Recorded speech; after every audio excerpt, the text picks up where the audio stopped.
for joining us. Good morning to you too, and to the viewers.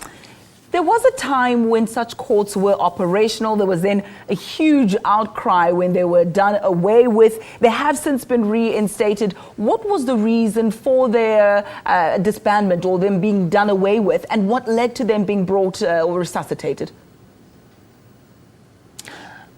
I think it was a general aversion towards specialization in our justice system, on the assumption that a court is a court, and every court should be a full-service center, if you like, in that it shouldn't matter which matter you bring in before the court should be able to deal effectively with that matter. I think the same applied for police stations and other services.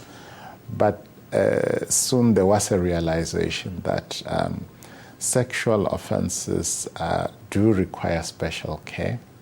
Not every magistrate, prosecutor, and everybody else in the justice system is always poised to deal effectively with all the intricacies and sensitivities involved, and that therefore there was a need for specialization.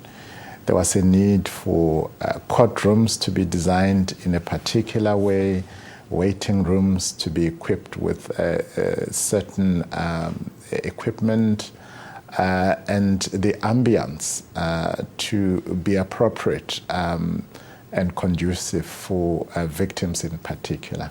I was going to ask you what the difference between the specialized court and the ordinary court would be, but I think you have addressed that, in that the waiting rooms are different, some of the procedures would be different. Is this in a bid to avoid secondary victimization?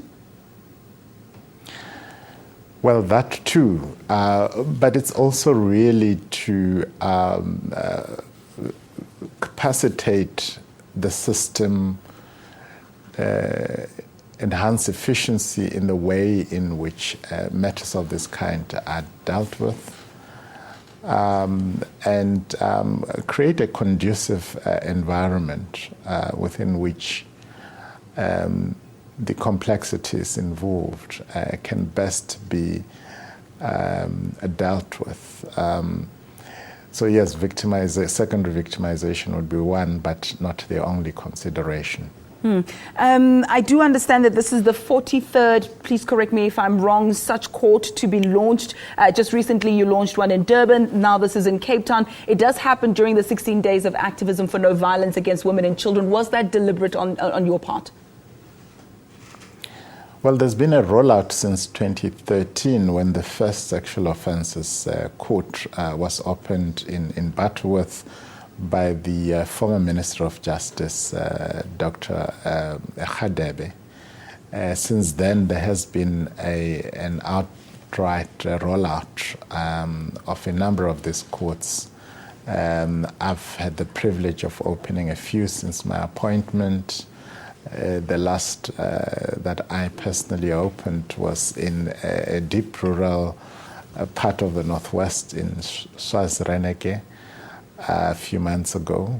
And our target for the MTSF period is to have 57 in total. But of course, beyond the MTSF, the policy is to continue to roll out in order to cover much of the country. In a country such as ours, where we have more sexual offences than I think one would actually desire in any particular place, do you think it's important that we overhaul the entire justice system? Or maybe not overhaul, maybe that's a strong word, but we relook and rethink the entire justice system so that from police station to the way the investigations are carried out to the court system, they are more sensitive towards the plight of women and children who are violated sexually?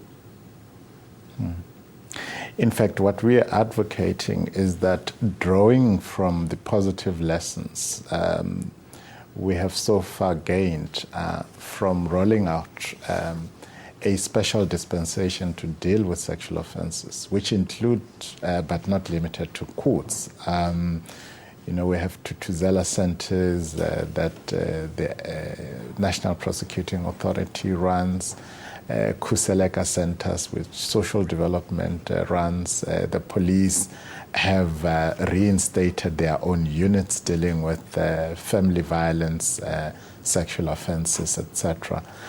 So all of these services, specialized services, are also offering us valuable lessons on how to tweak the system to make the best out of it in the fight against crime. So, indeed, yeah. I think the next stage really is to take those lessons, to extend them to the broader criminal justice system to see how we can improve on its efficiency. Yeah, you're quite right. Integration is absolutely integral. It is key to the success of the justice system. Let's leave it there, at least for now. Justice Minister Mike Masutha, always a pleasure to have him with us. A quick ad break when we continue.